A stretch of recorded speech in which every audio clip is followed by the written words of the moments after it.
Princess Erythea was the second princess of the Crystal Castle. She was said to be the child of the moon and often perceived as weak, inferior, and always in the shadow of her eldest sister Princess Artemisia and way behind her younger sibling Princess Tyrrhenia. As the child of the moon, she was always borrowing light from the others as her powers were harnessed from other people's life force. Because of the nature of her power, her family became wary of her and people were afraid of her. During her younger years, her mother, recognizing her capability to succumb to her darkness as she was the child of the moon, tried to suppress her natural ability to harness such powers.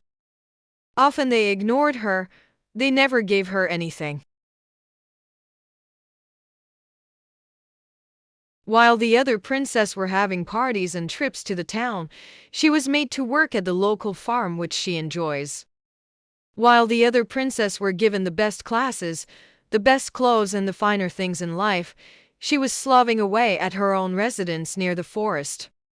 And because she was a quiet and shy child, she eventually became an outcast, a painfully shy and awkward person. She was considered a pariah, the weird princess with the dark light in her. And it was okay for her. As long as her family was okay, she will be all right, she thought.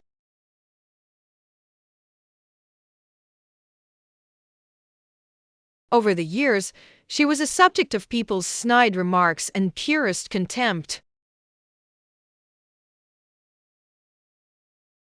And her heart was breaking over and over again. And her soul was always dying and rising from the ashes ever again.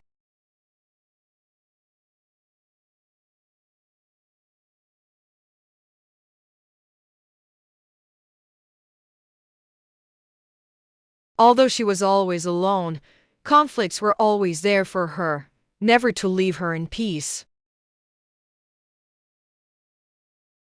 But being alone was a solace and a prison for her.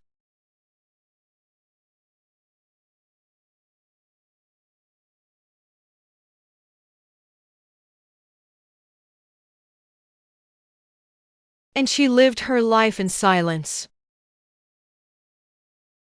Still, she worked hard. While her heart was breaking, her mind overthinking. She was afraid, but she held on. She was hesitant, but she took courage still. She carried on and on, and on and on, until she found her own light. It was not borrowed, it was not bestowed, it was not stolen. It came from within her.